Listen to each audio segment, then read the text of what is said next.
Hello hello साथियों, welcome to Exampur. Exampur में आप सभी का स्वागत है। आप सभी साथी जल्दी से जुड़ जाएंगे और क्लास को एक बार सभी लोग शेयर कर देंगे। सभी साथी हमारी क्लास को एक बार शेयर कर देंगे। हाँ जी भाई, क्लास शुरू हो चुकी है आपकी। आज मेरे से पहले वाली क्लास थोड़ी इंटरनेट इशू होने की वजह से बार बार डिस्टर्ब हुई, आपको भी थोड़ा सा डिस्टरबेंस हुआ है ना, और हमें भी हुआ। बट उम्मीद ये रहेगी कि शायद ये क्लास भगवान की कृपा से बहुत अच्छे से चलते रहे। आप लोग एक बार शेयर कर दो, बहुत सभी साथी, सभी लोग इसको एक बार शेयर कर देंगे। बेहद ही इंपॉर्टेंट क्लास है आपकी। अगर हम लोग बात करें एसएससी एमटीएस के लिए, एसएससी एमटीएस के लिए बहुत महत्वपूर्ण क्लास है आपकी, है ना। हाँ जी भाई, अगर हम लोग बात करें एसएससी एमटीएस और एसएससी एमटीएस में अगर हम लोग देखें यहां पर, तो आप सभी के लिए बहुत महत्वपूर्ण क्लास है। इस क्लास में आप लोग कभी जुड़ना मत भूला करो। 10 बजे आपकी रीजनिंग से शुरुआत होती है, 11 बजे जीके जीएस स्टैटिक करंट सब इसी में मिलेगा, आपको टेंशन लेने की जरूरत नहीं है। 12 बजे जबरदस्त धमाकेदार आपके मैथ की क्लास होती है और 1 बजे आपके इंग्लिश की क्लास होती है। मतलब 4 घंटे और 4 सब्जेक्ट और 25-25 मिलाकर 100 नंबर एकदम ऐसे कवर होंगे आपके जबरदस्त तरीके से। आप लोगों को करना क्या है कि हम लोग तो आपको थ्योरी और प्रैक्टिस करा भी रहे हैं, साथ के साथ आप भी अपने साथ में प्रैक्टिस बनाए रखना। या तो कोई एक प्रैक्टिस सेट ले लेना और प्रैक्टिस खासकर मैथ और रीजनिंग इंग्लिश में थोड़ी ज्यादा करना। ये जीके जीएस तो मैं देख लूंगा, आप टेंशन मत लीजिए, क्योंकि इसमें तो आप प्रैक्टिस कितना ही कर लो उतना ही कम है जीके जीएस में, तो है ना। तो बहुत सारे क्वेश्चंस मैं भी अपनी तरफ से प्रोवाइड कराने की कोशिश करूंगा, लेकिन मैथ और रीजनिंग में और इंग्लिश में इसमें आप लोग रिवीजन भी करना, सर लोग जो पढ़ाएं, और प्रैक्टिस भी करना बहुत, है ना। चलिए अब हम सभी लोग जुड़ जाते हैं। अब आ जाते हैं, कल मैंने आप लोगों को कुछ क्वेश्चंस कराए थे, कुल कुछ क्वेश्चंस कराए थे। आज पहले एक चैप्टर हम लोग कवर कर लेते हैं और फिर उसके बाद हम लोग उसी तरीके से क्वेश्चंस करेंगे, है ना। बचे हुए कल के क्वेश्चंस करेंगे, तो आज दोनों ही चीज हो जाती हैं। जल्दी से आ जाओ, भारत के उपराष्ट्रपति डाल दो जल्दी से, भारत के उपराष्ट्रपति डाल दो जल्दी से, है ना। इसमें उपराष्ट्रपति से सवाल ज्यादा से ज्यादा यही पूछता है कि भारत के पहले उपराष्ट्रपति कौन थे, भारत के 2 बार कौन उपराष्ट्रपति बने, भारत के ऐसे कौन से उपराष्ट्रपति थे जो बाद में राष्ट्रपति बने, भारत के कौन से उपराष्ट्रपति अपना कार्यकाल पूरा नहीं कर पाए, भारत के वर्तमान उपराष्ट्रपति कौन से नंबर के हैं, भारत के ये वाले राष्ट्रपति किस राज्य से थे। तो इस प्रकार के सवाल आप लोगों से पूछ लिए जाते हैं, है ना। तो आज हम लोग उपराष्ट्रपति को कवर करेंगे और उपराष्ट्रपति के बाद हम लोग करेंगे क्या, हाँ चलिए, उपराष्ट्रपति के बाद हम लोग कवर करेंगे क्वेश्चंस आज के। बहुत बढ़िया से क्वेश्चंस हम लोग करेंगे। जुड़ जाओ सभी साथी, और हम लोग करने की कोशिश करते हैं भारत के उपराष्ट्रपति, है ना। भारत के उपराष्ट्रपति की अगर हम लोग बात करें तो सबसे पहले उपराष्ट्रपति के बारे में थोड़ा सा प्रोविजन समझ लेते हैं, सुन लेते हैं कि जो भारत के उपराष्ट्रपति होते हैं उनके पद का संविधान में कहां पर वर्णन है। तो उपराष्ट्रपति के संविधान में पद का वर्णन है अनुच्छेद 130 में। ऐसा है क्या? बिल्कुल नहीं है, गलत है ना। अनुच्छेद 63 में उपराष्ट्रपति के पद का प्रावधान है बेटा। क्या है? अनुच्छेद 63 में उपराष्ट्रपति के पद का प्रावधान है। उपराष्ट्रपति का चुनाव होता है हमारे देश में, है ना। क्या होता है बेटा?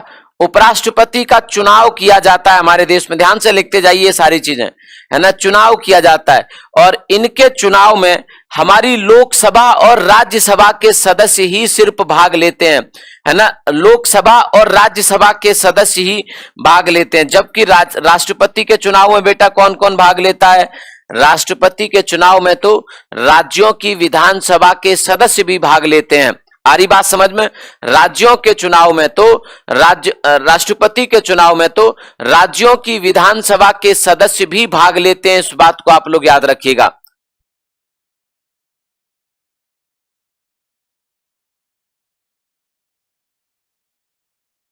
आ रही है बात समझ में आप लोगों को?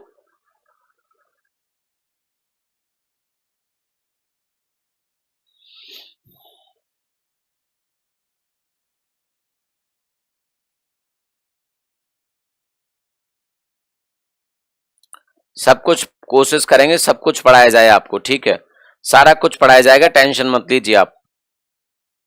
तो इनके चुनाव में लोकसभा और राज्यसभा के सदस्य भाग लेते हैं। किसके में?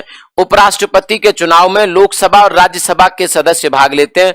इस बात को आप लोग याद रखिएगा। अब यहां से आगे समझते हैं। तो आर्टिकल 63 में क्या है? इनके पद का प्रावधान है।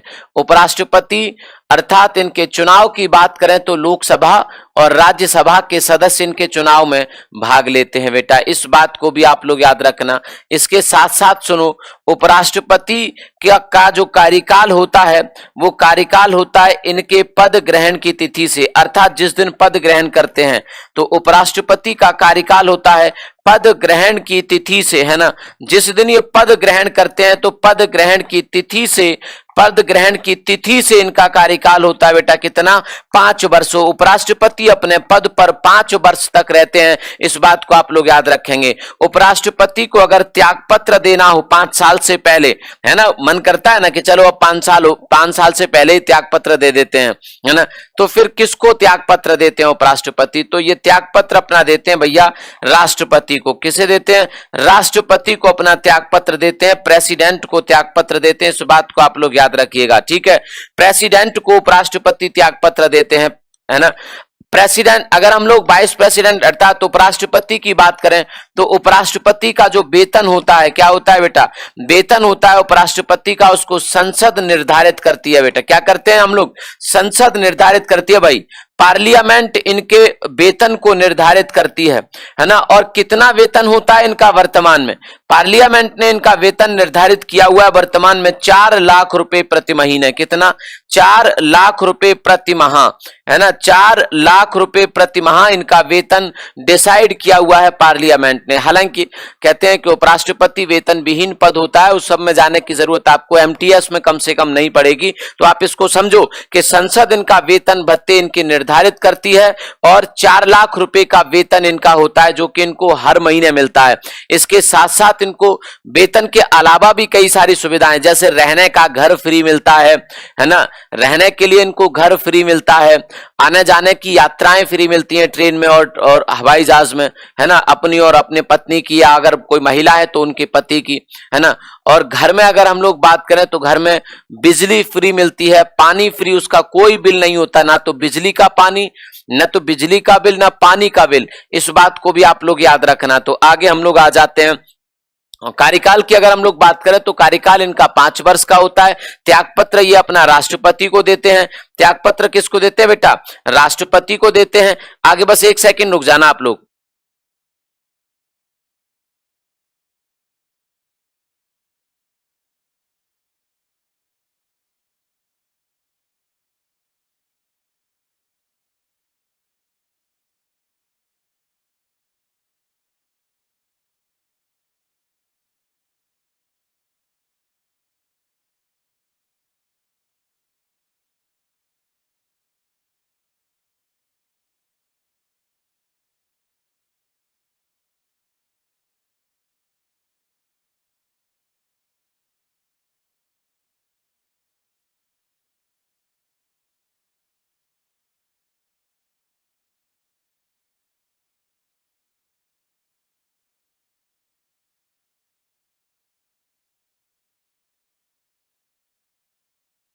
चलो, हाँ, तो 4 लाख रुपए प्रति महीने का इनको वेतन मिलता है।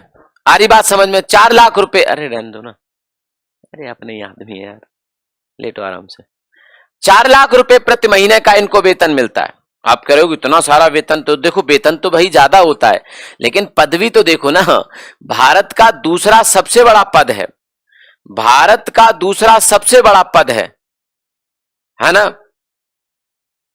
दूसरा सबसे बड़ा पद है, सब कुछ फ्री मिलता है। मन करे कि भाई कहीं जाना है, यात्रा पर जाना है, तो हवाई जहाज के टिकट फ्री, ट्रेन का एकदम प्रीमियर टिकट बुक होगा, प्रीमियम क्लास का, फर्स्ट क्लास और मतलब फर्स्ट क्लास श्रेणी का टिकट एकदम बढ़िया से, खाना वाना सब फ्री, तो मस्त जिंदगी होती है। सिक्योरिटी फ्री, सुरक्षा भारत सरकार उसका पैसा देती है, इनकी सुरक्षा का, तमाम उसमें कमांडो होते हैं उनकी सुरक्षा में। गाड़ी फ्री, गाड़ी का खर्चा फ्री, कोई पैसा नहीं देना, डीजल कितना भी महंगा हो जाए, या पेट्रोल कितनी भी महंगी हो जाए कोई, हालांकि उसका आपके एग्जाम से मतलब नहीं है कि डीजल फ्री मिलता है कि नहीं, बट बता रहा हूं आपकी जानकारी के लिए। हाँ, तो इतना सारा कुछ फ्री होता है भैया, उपराष्ट्रपति और राष्ट्रपति के लिए भी होता है। राष्ट्रपति की तो पत्नी को भी पैसा मिलता है 30,000 महीने का। देखो, पत्नी से तो कोई मतलब नहीं है, दुनिया में कोई ऐसी नौकरी नहीं है कि पति नौकरी में है तो पत्नी को पैसा मिलेगा, नहीं है ना। लेकिन भारत के राष्ट्रपति की पत्नी को 30,000 रुपए मिलते हैं, 30,000, समझ रहे हो? 30,000 रुपए भारत की राष्ट्रपति की पत्नी को मिलते हैं। पेंशन से अलग, अगर रिटायर हो जाएंगे तो पेंशन तो अलग है। मैं तो कार्यकाल के दौरान की बात कर रहा हूं कि जब राष्ट्रपति हैं पति तो उनको वेतन मिल रहा है, पत्नी को 30,000 रुपए। महिला राष्ट्रपति है तो पति को 30,000 मिलेंगे। क्यों मिलते पता है? ऐसा माना जाता है कि राष्ट्रपति महोदय अपने घर होते हैं तो पत्नी को कुछ इनके काम में सहायता देनी पड़ती होगी, इसीलिए पत्नी को भी उसका पैसा दीजिए आप। वाह भाई वाह, 5 लाख रुपए राष्ट्रपति को।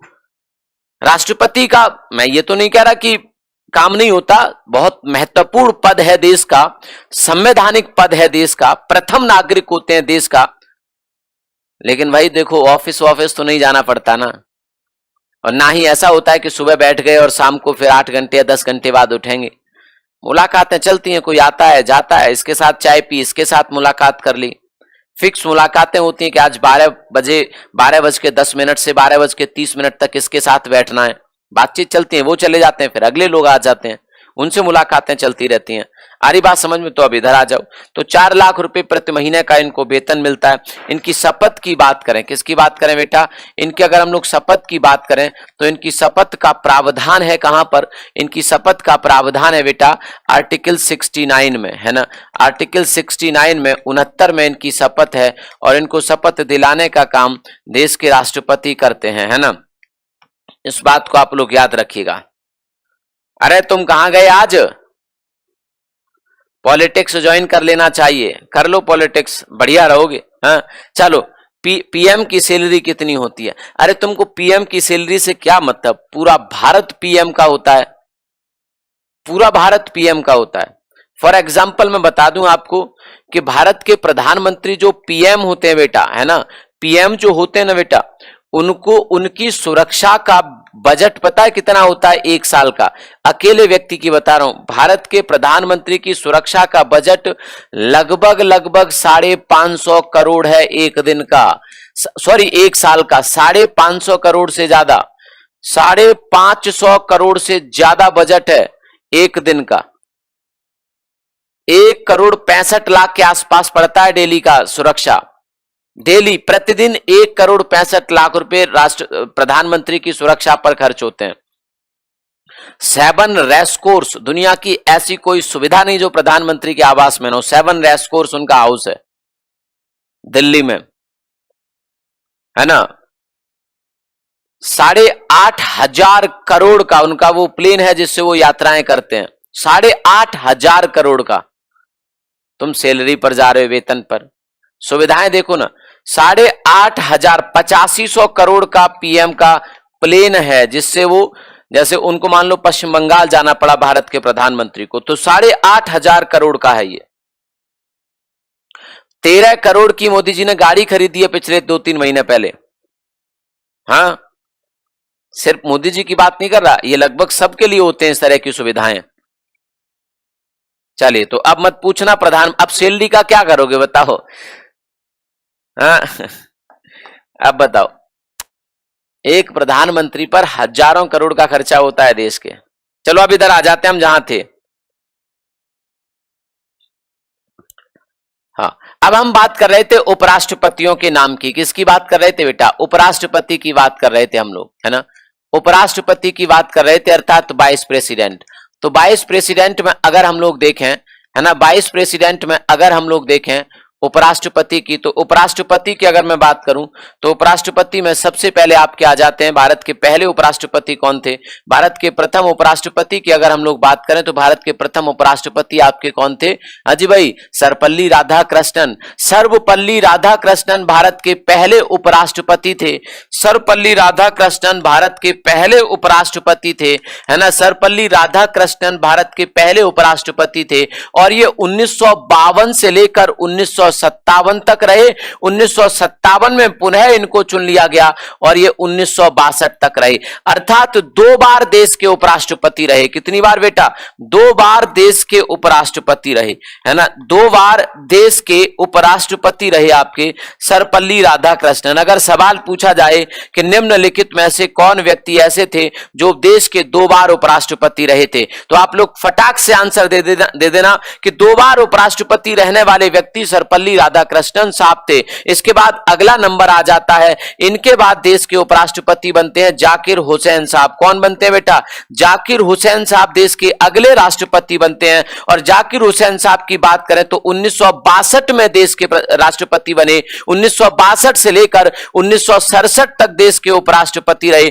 तो याद रखिए, अगर कहा जाए कि भारत के दूसरे उपराष्ट्रपति कौन थे? जाकिर हुसैन साहब। अगर कहा जाए भारत के पहले मुस्लिम उपराष्ट्रपति कौन थे? तो जाकिर हुसैन साहब कह दीजिए। भारत के तीसरे उपराष्ट्रपति थे बीबी गिरी। कौन थे बेटा? भारत के तीसरे उपराष्ट्रपति थे बीबी गिरी, 1967 से लेकर 1969 तक, है ना। इन्होंने अपना कार्यकाल पूरा नहीं किया। इन्होंने क्या नहीं किया बेटा? कार्यकाल पूरा नहीं किया। क्यों नहीं किया कार्यकाल? ऐसा क्या हो गया कि जो इन्होंने अपना कार्यकाल पूरा नहीं किया? जल्दी से बताएगा आप में से कोई कि इन्होंने कार्यकाल पूरा क्यों नहीं किया?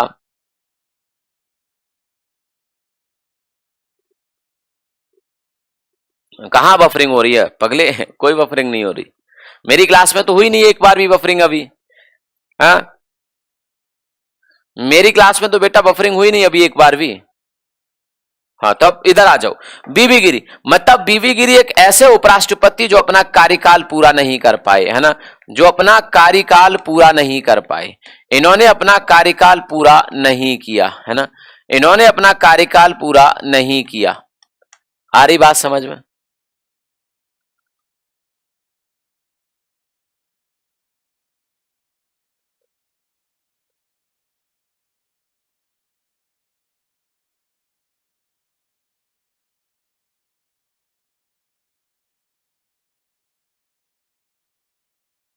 कार्यकाल इन्होंने पूरा नहीं किया। 2 साल केवल। क्यों नहीं किया?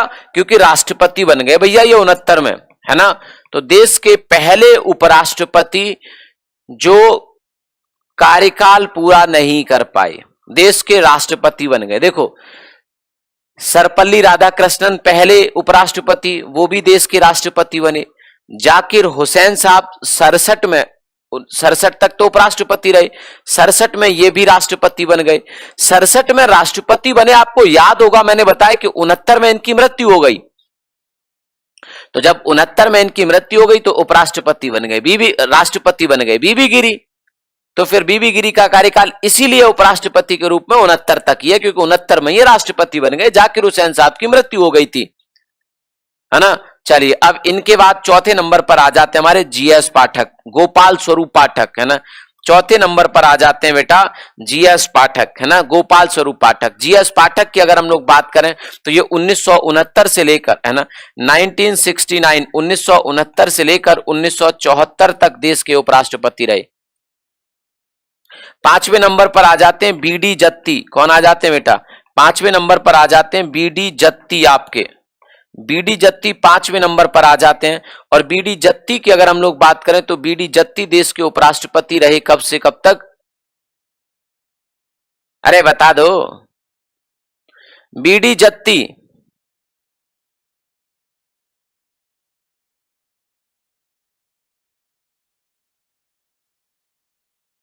तुम लोग पढ़ाई करोगे नहीं करोगे? हाँ, तो बीडी जत्ती 5वें नंबर के थे और 1974 से 1979 से तक, है ना, 74 से 79 तक, ठीक है, बीडी जत्ती। आगे 6वें नंबर पर बीडी जत्ती के बाद अगर हम लोग बात करें तो भारत के अगले उपराष्ट्रपति बनते हैं एम हिदायतुल्ला। कौन बनते हैं? एम हिदायतुल्ला, है ना बेटा। एम हिदायतुल्ला भारत के अगले उपराष्ट्रपति बनते हैं। हिदायतुल्ला का जो कार्यकाल था बेटा वो 1979 से लेकर 1984 तक। हिदायतुल्ला के बारे में जानते हो? देखो सुनो इधर मेरी बात को ध्यान से। ये यूपी से थे। कहां से थे? यूपी से। ये भारत के सीजेआई रह चुके हैं। क्या रह चुके हैं? भारत के सीजेआई रह चुके हैं, चीफ जस्टिस ऑफ इंडिया रह चुके हैं। बाद में उपराष्ट्रपति बने। भारत के कार्यवाहक राष्ट्रपति भी रह चुके हैं, ये याद रखिए, भारत के कार्यवाहक उपराष्ट्रपति भी रह चुके हैं। भारत के कार्यवाहक राष्ट्रपति भी रह चुके हैं। अब आपसे सवाल यही तो पूछा जाता है, एसएससी के पिछली साल ही पूछा गया था कि वह भारत के कौन से उपराष्ट्रपति थे जो पूर्व में भारत के मुख्य न्यायाधीश रहे। सीजीआई मतलब chief justice of India, chief justice of India.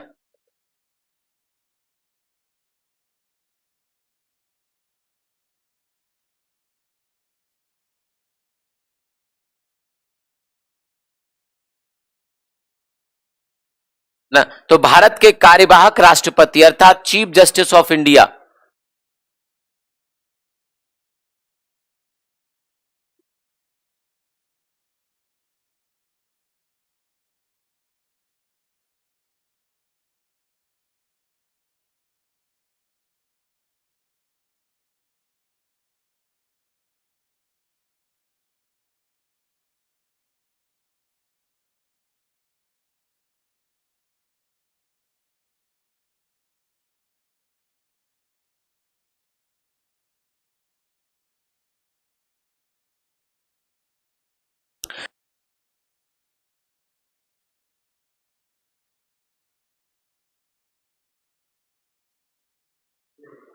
आ रही आवाज, आ रही है ना? हाँ जी, ठीक है।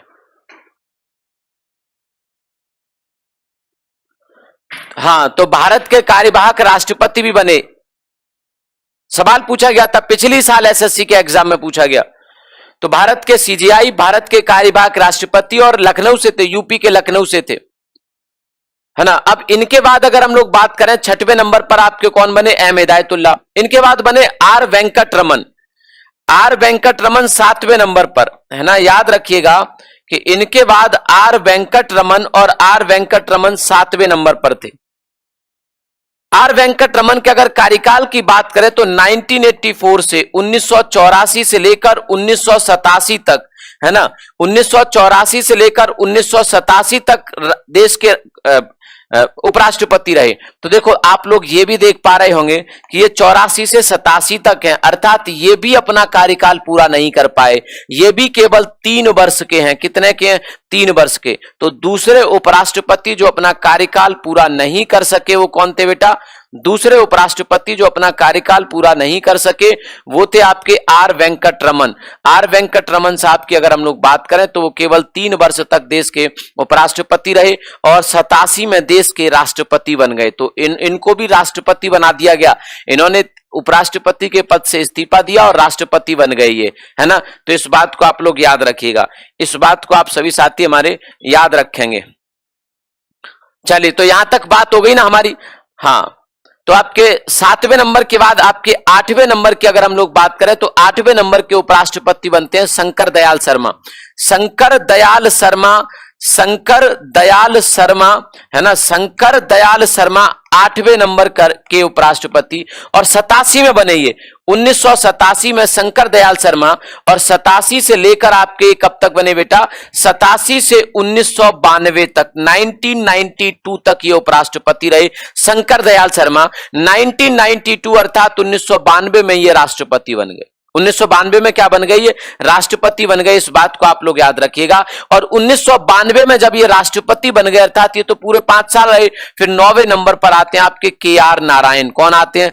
के आर नारायण उपराष्ट्रपति के रूप में। और ये 1992 में देश के उपराष्ट्रपति बने और 1997 तक रहे। 1992 से 97 तक, है ना। और 97 में ये भी भारत के राष्ट्रपति बन गए। अब इसके बाद आते हैं 10वें नंबर की अगर हम लोग बात करें तो 10वें नंबर पर आते हैं आपके कृष्णकांत जी। कौन आते हैं? कृष्णकांत जी, है ना। कृष्णकांत आते हैं। कृष्णकांत की अगर बात करें तो 1997 से लेकर 2002 तक, है ना, 2002 तक ये भारत के उपराष्ट्रपति रहे, लेकिन 2002 में ही भारत के राष्ट्रपति नहीं बन पाए, है ना। इसके बाद बनते हैं भारत के अगले उपराष्ट्रपति बी एस शेखावत अर्थात भैरव सिंह शेखावत हम जिसको कहते हैं। तो अगले उपराष्ट्रपति हमारे भैरव सिंह शेखावत बेटा, है ना। अगले उपराष्ट्रपति आपके भैरव सिंह शेखावत बनते हैं। भैरव सिंह शेखावत की अगर हम लोग बात करें तो 2002 से लेकर 2007 तक आपके ये उपराष्ट्रपति रहे। 2002 से लेकर 2007 तक ये आपके क्या रहे, उपराष्ट्रपति रहे। इस बात को आप लोग याद रखेंगे।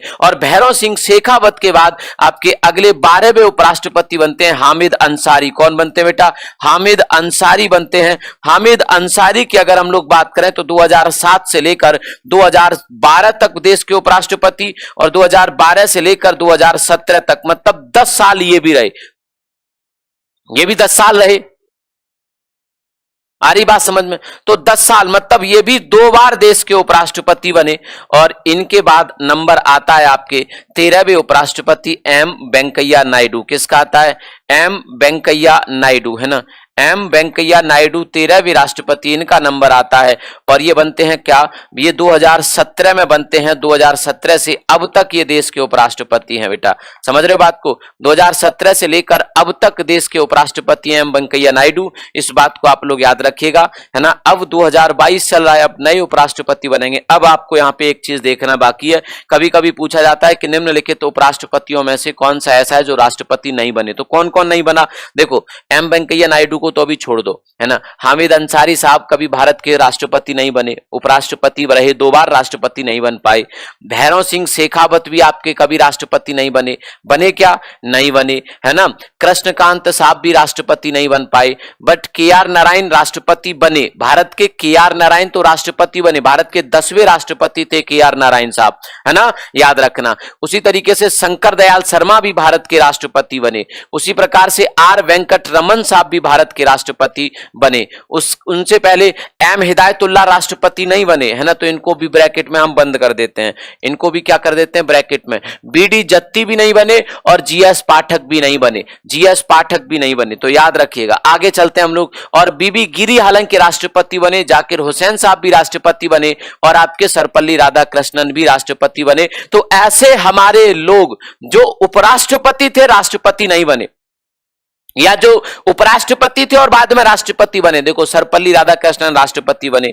उसके बाद आने वाले आपके जाकिर हुसैन साहब राष्ट्रपति बने, बीबी गिरी साहब राष्ट्रपति बने। उसके बाद जी.एस. पाठक राष्ट्रपति नहीं बने। उस जी.एस. पाठक के बाद अगर हम लोग बात करें तो बी.डी. जत्ती राष्ट्रपति नहीं बने। फिर उसके बाद हिदायतुल्लाह राष्ट्रपति नहीं बने। उसके बाद आर वेंकटरमन राष्ट्रपति बने। शंकर दयाल शर्मा राष्ट्रपति बने, है ना। के.आर. नारायण साहब राष्ट्रपति बने। कृष्णकांत राष्ट्रपति नहीं बने। भैरव सिंह शेखावत राष्ट्रपति नहीं बने। हामिद अंसारी राष्ट्रपति नहीं बने, है ना। तो हमारे पास, है ना, समझ रहे हो बात को, हमारे पास बहुत सारे उपराष्ट्रपति ऐसे हैं जो राष्ट्रपति बने, और बहुत सारे उपराष्ट्रपति ऐसे भी हैं जो राष्ट्रपति नहीं बने। सारे मैंने लिखा दिए आप लोगों को, एक एक करके सब कुछ नोट कर लेना। अब आ जाते हैं हम लोग क्वेश्चन पर। हाँ, अब आ जाते हैं हम लोग क्वेश्चंस पर, और क्वेश्चंस को निपटाते हैं जल्दी से, है ना। क्वेश्चन हम लोग 18 कर चुके थे, जल्दी से आ जाओ। 18 हम लोग क्वेश्चंस कर चुके थे, जल्दी से आप सभी साथी आ जाएंगे। 18 क्वेश्चन हमारे हो चुके थे, फटाफट से आप लोग क्वेश्चंस का जवाब देंगे। 18 के बाद 19वां क्वेश्चन हम लोग करेंगे आज। मानवाधिकार की बात हो चुकी थी, गौतम बुद्ध की बात हो चुकी थी। बहुत बढ़िया क्वेश्चन मैंने आप लोगों को दिए थे। हाँ, इस क्वेश्चन की हम लोग डिस्कशन कर रहे थे। क्वेश्चन क्या है आप लोग ध्यान से सुनिए। निम्नलिखित में से किसे भारत की मिसाइल महिला के रूप में जाना जाता है? निम्नलिखित में से किसे भारत की मिसाइल महिला के रूप में जाना जाता है? तो जल्दी से इस क्वेश्चन का आंसर आप लोग कर दीजिए कि हम लोग मिसाइल महिला के रूप में किसको जानते हैं भैया?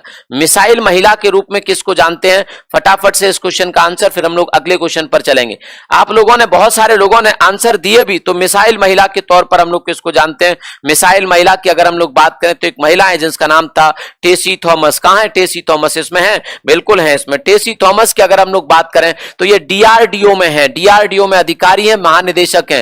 डीआरडीओ की अधिकारी है, अर्थात एक साइंटिस्ट है, वैज्ञानिक है। और अगर हम लोग बात करें तो अग्नि 4 जो मिसाइल है उसकी परियोजना निदेशक रही है ना। अग्नि 4 मिसाइल की परियोजना निदेशक, अग्नि 4 मिसाइल की ये क्या रही है बेटा? अग्नि 4 मिसाइल की परियोजना निदेशक रही हैं, परियोजना निदेशक रही हैं। इसीलिए भारत में इनको बेटा मिसाइल महिला के तौर पर जाना जाता है भाई। तो टेसी थॉमस आपका क्या हो जाएगा? अग्नि 4 की परियोजना निदेशक रही थी आपकी कौन? टेसी थॉमस। ये केरल से हैं। कहां से बेटा? केरल से हैं भाई। ये केरल राज्य से 58 साल की है वर्तमान में, तो केरल राज्य से हैं आपकी टेसी थॉमस। इनको भारत में मिसाइल महिला और missile man, APJ Abdul Kalam को हम लोग मिसाइल मैन कहते हैं और टेसी थॉमस को हम लोग मिसाइल महिला के तौर पर जानते हैं। इस बात को आप लोग याद रखिएगा, ठीक है। हाँ, अग्नि 3 जो मिसाइल थी उस टीम का हिस्सा थी, अग्नि 3 टीम का हिस्सा थी। अग्नि 4 की परियोजना निदेशक, मतलब इनके डायरेक्टरशिप में, इनके निर्देशन में इस अग्नि 4 को तैयार किया गया। तो आपका क्या हो जाएगा, टेसी थॉमस मिसाइल महिला है भारत में। अगले सवाल पर आ जाते हैं। 19वां सवाल आपके सामने है, कीथम झील कहां पर स्थित है आपकी, जल्दी से सवाल इस क्वेश्चन का, कीथम झील आपकी कहां पर स्थित है। हाँ जी भाई, कीथम झील आप लोगों की कहां पर स्थित है। 4 ऑप्शन आप सभी के सामने है। जल्दी से सभी साथी क्लास को शेयर जरूर कर देंगे, फटाफट से शेयर कर दो भाई क्लास को, सभी लोग जुड़ जाएंगे हमारे। तुम लोग ऐसे करोगे, कभी आओगे कभी जाओगे, तो कैसी क्लास चलेगी भाई। हाँ,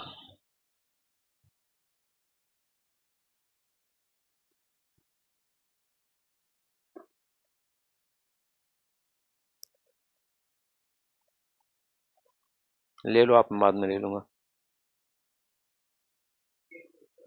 हाँ, चलिए, आ रही बात समझ में आप लोगों को। तो कीठम झील आप लोगों को बतानी है। देखो, कीठम झील की बात करें तो यह यूपी के आगरा में है। कहां पर है बेटा, यूपी के आगरा में है। यहां पर एक सूर सरोवर भी है। क्या है, सूर सरोवर झील भी है ना, सूर सरोवर झील, जो कि एक पक्षी अभ्यारण्य के रूप में भी जानी जाती है, पक्षी अभ्यारण्य के रूप में भी जानी जाती है। इस बात को आप लोग याद रखेंगे, ठीक है, पक्षी अभ्यारण्य के रूप में। अगर हम लोग आगरा की बात करें तो आगरा जाना जाता है क्योंकि आगरा यमुना नदी के किनारे स्थित है ना, यमुना नदी के किनारे स्थित है। आगरा को हम लोग ताजमहल के लिए जानते हैं। ताजमहल भारत का पहला स्मारक है जिसे यूनेस्को की वर्ल्ड हेरिटेज साइट काउंट किया गया। देश की पहला स्मारक, देश का पहला स्मारक है ये। क्या है बेटा, देश का पहला स्मारक, याद रखिएगा, जिसे यूनेस्को द्वारा वर्ल्ड हेरिटेज साइट में शामिल किया गया, जिसे यूनेस्को द्वारा वर्ल्ड हेरिटेज साइट में शामिल किया गया। कब, 1983। एसएससी का फेवरेट सवाल पूछा गया, एसएससी के एग्जाम में, एसएससी का फेवरेट सवाल जिसे 1983 में शामिल किया गया, 1983 में, समझ रहे हो। बनवाया किसने था, शाहजहां ने, अर्जुवंद वानो के लिए, है ना। शाहजहां ने इसका निर्माण करवाया था। 1632 में इसका निर्माण शुरू हुआ। आगरा की अगर बात करें तो आगरा में रेड फोर्ट भी आपका है ना, रेड फोर्ट, जिसे आगरा किले के नाम से भी जानते हैं, और ये भी आपका वर्ल्ड हेरिटेज साइट है ना, ये भी आपका वर्ल्ड हेरिटेज साइट है। इसके साथ साथ फतेहपुर सीकरी है आपकी, और फतेहपुर सीकरी भी आपकी वर्ल्ड हेरिटेज साइट है। इस बात को आप लोग याद रखेंगे। अगले सवाल पर आ जाता हूं, तो राइट आंसर यहां पर हो जाएगा हमारा आगरा। अगले प्रश्न पर आ जाते हैं। अक्टूबर 2021 में इथोपिया के प्रधानमंत्री के रूप में किसे नियुक्त किया गया। इथोपिया के प्रधानमंत्री, आप लोगों को बताना है कि इथोपिया के प्रधानमंत्री के रूप में किसे नियुक्त किया गया। इथोपिया के प्रधानमंत्री के रूप में किसे नियुक्त किया गया, जल्दी से इस क्वेश्चन का आंसर आप लोग कर देंगे भाई। इथोपिया के प्रधानमंत्री के रूप में किसे नियुक्त किया गया।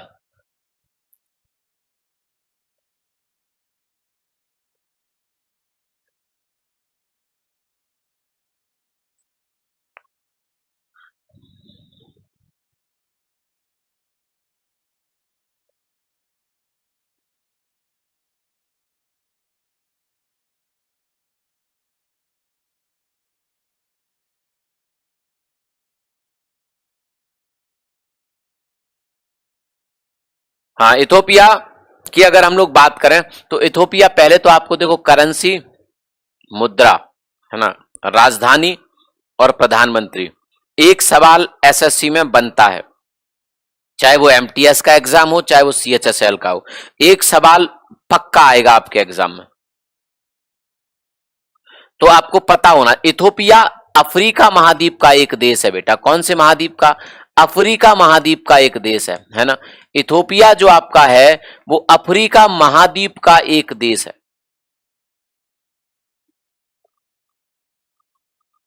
इसकी पॉपुलेशन लगभग 85 लाख है, 85 लाख है।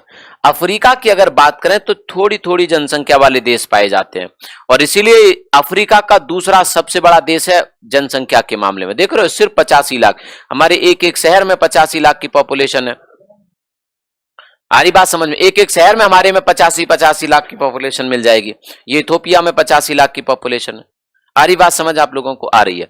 तो क्या हो जाएगा आपका, 85 लाख की पॉपुलेशन है इथोपिया की। अफ्रीका का एक एरिया के आधार पर 10वां सबसे बड़ा, अफ्रीका इथोपिया की बात करें तो 10वां सबसे बड़ा देश है, 10वां सबसे बड़ा देश है अफ्रीका का एरिया के आधार पर, क्षेत्रफल के आधार पर। और अदीस अबाबा यहां की क्या है बेटा, राजधानी है।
एक बार नहीं, पैसे के लेना, इसमें से 20,000 ले लेना।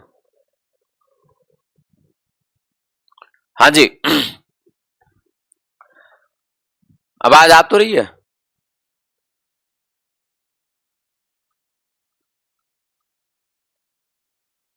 आवाज नहीं आ रही भाई? ठीक तो आ रही है बस, तुम कैसी बातें करते हो? इधर पता नहीं चला क्या। चलिए, भारत में हरित क्रांति के जनक की अगर हम लोग बात करें तो भारत में हरित क्रांति के जनक है बेटा जवाहरलाल नेहरू। हरित क्रांति भारत में आई कब थी? 1967-68 में। हरित क्रांति का मतलब था कि भारत में गेहूं की बम्पर पैदावार, भारत में धान की बम्पर पैदावार, और इसी को कहते हैं हरित क्रांति। क्या कहते हैं? इसी को कहते हैं हरित क्रांति हमारे देश में। आ रही बात समझ में? इसी को हमारे देश में हरित क्रांति कहा जाता है। और इसको लाने वाले व्यक्ति थे भारत में एमएस स्वामीनाथन। कौन थे? एमएस स्वामीनाथन इसको लाने वाले व्यक्ति थे भारत में, है ना। अर्थात भारत में इनके निर्देशन में भारत में गेहूं और धान की बम्पर पैदावार हुई। सवाल पूछा जाता है बेटा कि हरित क्रांति का जन्म स्थली, हरित क्रांति का जन्म कहां पर हुआ भारत में? तो अगर इसकी जन्म स्थली की बात करेंगे हरित क्रांति की, तो हरित क्रांति की जन्म स्थली भारत में जो आपका पंडित गोविंद बल्लभ पंत कृषि विश्वविद्यालय कहां पर? पंतनगर में है ना। तो पंतनगर का जो कृषि विश्वविद्यालय उत्तराखंड में, यहीं पर क्या हुआ बेटा, इसकी जन्मस्थली मानी जाती है। विश्व स्तर पर हरित क्रांति को लेकर आए कौन? विश्व स्तर पर हरित क्रांति को लेकर आए आपके वर्गीज कुरियन, है ना। वर्गीज कुरियन विश्व स्तर पर हरित क्रांति को लेकर आए, इस बात को आप लोग याद रखेंगे। और इसके साथ साथ सुनो, वर्गीज कुरियन के साथ साथ सुनो मेरे भाई, हरित क्रांति को, हाँ, वर्गीज कुरियन के साथ साथ अगर हम लोग बात करें, हरित क्रांति को नेम देने वाले, किसने ये नाम दिया? तो इस क्रांति को नाम दिया विलियम गॉड ने, है ना। विलियम गॉड ने इस क्रांति को नाम दिया, इस बात को भी आप लोग याद रखेंगे। तो एमएस स्वामीनाथन भारत में हरित क्रांति के जनक, वर्गीज कुरियन साहब, मैंने गलत कर दिया भाई, हाँ, वर्गीज कुरियन नहीं, नॉर्मन ई बोरलॉन्ग, है ना। नॉर्मन ई बोरलॉन्ग, नॉर्मन ई बोरलॉन्ग विश्व स्तर पर। वर्गीज कुरियन श्वेत क्रांति के जनक हैं। किसके हैं? श्वेत क्रांति के जनक वर्गीज कुरियन। भाई मैं भी हवाओं में बह गया, है ना। श्वेत क्रांति के जनक, तो याद रखना एम.एस. स्वामीनाथन भारत में हरित क्रांति के जनक, वर्गीज कुरियन श्वेत क्रांति के जनक, है ना। और हरित क्रांति के विश्व स्तर पर जो जनक हैं आपके वो है नॉर्मन ई बोरलॉन्ग, है ना, नॉर्मन ई बोरलॉन्ग। इस बात को आप लोग याद रखना और अगले सवाल पर हम लोग चलते हैं। नेक्स्ट है, तो राइट आंसर आपका हो जाएगा यहां पर एम.एस. स्वामीनाथन। अगला सवाल है, संयुक्त राष्ट्र दिवस हर साल कब मनाया जाता है? संयुक्त राष्ट्र दिवस हर साल कब मनाया जाता है? जल्दी से इस क्वेश्चन का आंसर आप लोग कर दीजिए। और हम लोग बात करेंगे संयुक्त राष्ट्र दिवस की, तो संयुक्त राष्ट्र दिवस की हर साल अगर हम लोग बात करें तो भारत में संयुक्त राष्ट्र दिवस मनाया जाता है कब? संयुक्त राष्ट्र दिवस हर साल मनाया जाता है बेटा 24 अक्टूबर को। कब? 24 अक्टूबर। और कितने लोगों का सही जवाब है 24 अक्टूबर? हाँ, नॉर्मन ई बोरलॉन्ग, नॉर्मन ई बोरलॉन्ग। मेरा दिमाग ना 6 जगह चल रहा है। नॉर्मन ई बोरलॉन्ग आपका क्या हो जाएगा यहां पर? हाँ,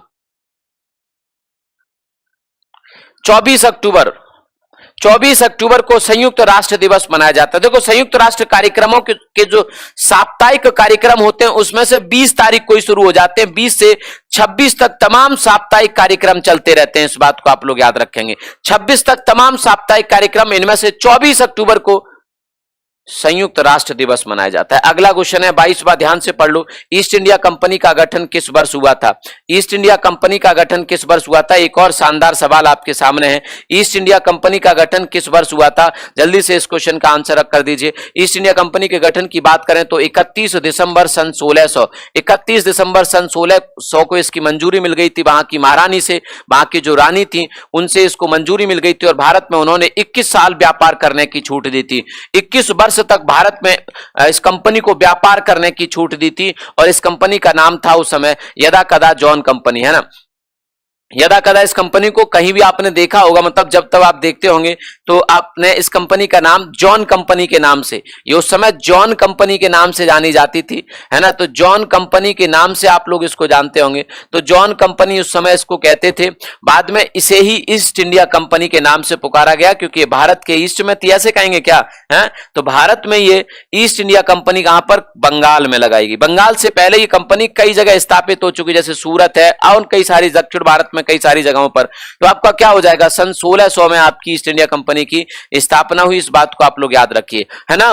ईस्ट इंडिया कंपनी की 1858 में इस कंपनी को समाप्त कर दिया गया, मतलब इससे शासन ले लिया गया। शासन व्यापार सब पहले ही खत्म हो गए इसके।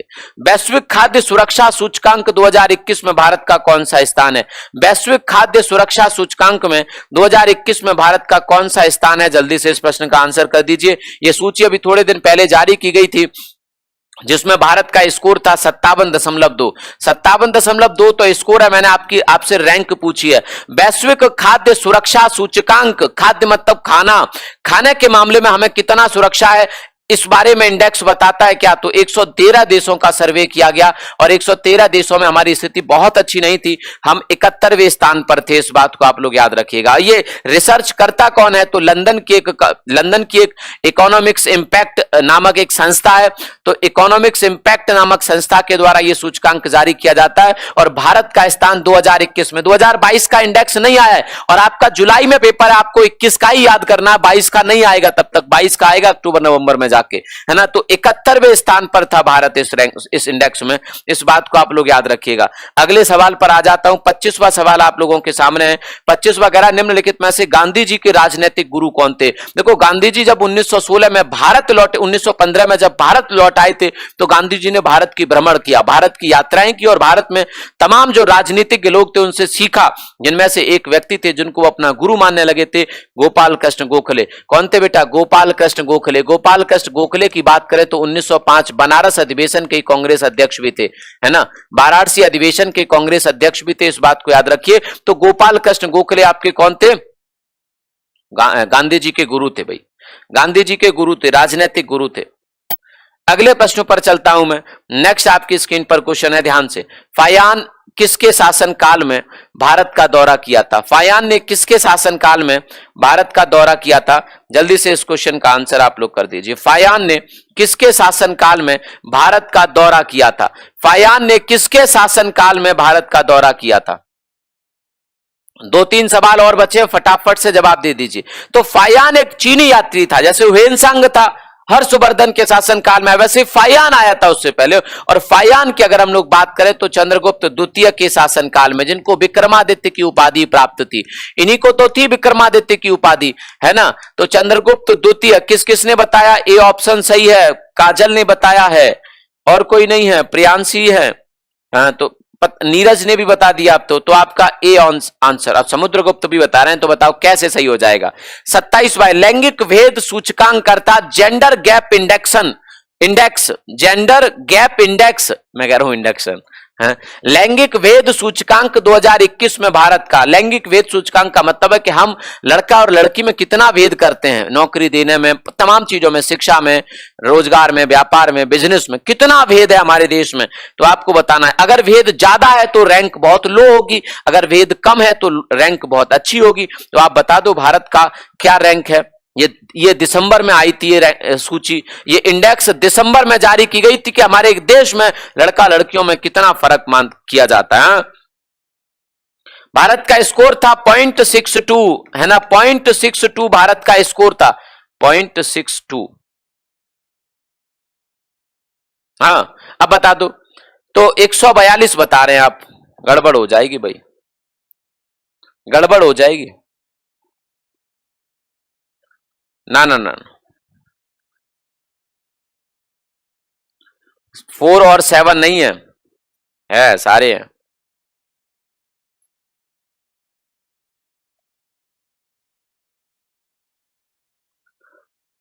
चलिए, हाँ, आप लोगों से बस एक ही बात ये कि ये आपका होमवर्क है कि जो आपका जेंडर गैप इंडेक्स है, ये आपको होमवर्क के लिए क्वेश्चन दिया जाता है। अभी सारे विद्यार्थी गलत जवाब दे रहे हैं, आप लोग इसको सर्च करेंगे और फिर सही आंसर लिखेंगे। इसमें टोटल 156 देशों को शामिल किया गया था, और टोटल 156 में से कितने देश, कितना भारत की रैंक थी, भारत को कौन से स्थान पर रखा गया था, ये सब आपको बताना है। ये आपके लिए होमवर्क था। और उपराष्ट्रपति के नाम याद कर लेना आज ही, कल पर मत टालना। सारे उपराष्ट्रपतियों के नाम तुम्हें पता होने चाहिए, है ना, सारे उपराष्ट्रपतियों के नाम तुम्हें पता होने चाहिए। बाकी आज के एक एक क्वेश्चन का आंसर आपको पता होना चाहिए। आज की इस क्लास को, ये होमवर्क का क्वेश्चन है, आज की इस क्लास को हम लोग यहीं तक रखते हैं। सभी साथी क्लास को लाइक जरूर करेंगे और चैनल को सब्सक्राइब करेंगे। और इसके साथ साथ मैं आप लोगों को बता दूं, 17 तारीख दिन रविवार, है ना, सुबह 11 बजे जीत की मसाल, है ना। तो क्या है इसमें, कैसे ये आप लोगों के लिए हितकारी है, लाभदायक है, ये तो 100% सच है कि ये आप ही लोगों के लिए है। तो आप इसे सभी जगह शेयर कर देंगे, सभी जगह, है ना। और खुद के फोन में भी अलार्म सेट कर लेंगे या फिर रिमाइंडर सेट कर लेंगे, ताकि आपको पता लग सके। और रिमाइंडर सेट 11 बजे का नहीं करना है, 10:55 का करना है, क्योंकि उस 5 मिनट के पीरियड में आप सबको शेयर करेंगे इसको। ये जिम्मेदारी है आपकी, है ना, जिम्मेदारी है आपकी, जो क्रांति शिक्षा के क्षेत्र में आई हुई है ना। और शुरुआत कहां से हुई थी इस क्रांति की? ऑनलाइन की शिक्षा में, एग्जामपुर से। आज भी उसी क्रांति उसी गति से दौड़ रही है, लेकिन इसमें आप लोगों के सहयोग और साथ की जरूरत होगी। और ये क्रांति भी तो आप ही लोगों के लिए है ना। चलिए, तो आज की इस क्लास को हम लोग यहीं तक रखेंगे। शुक्रिया, थैंक यू, जय हिंद, जय भारत, थैंक यू।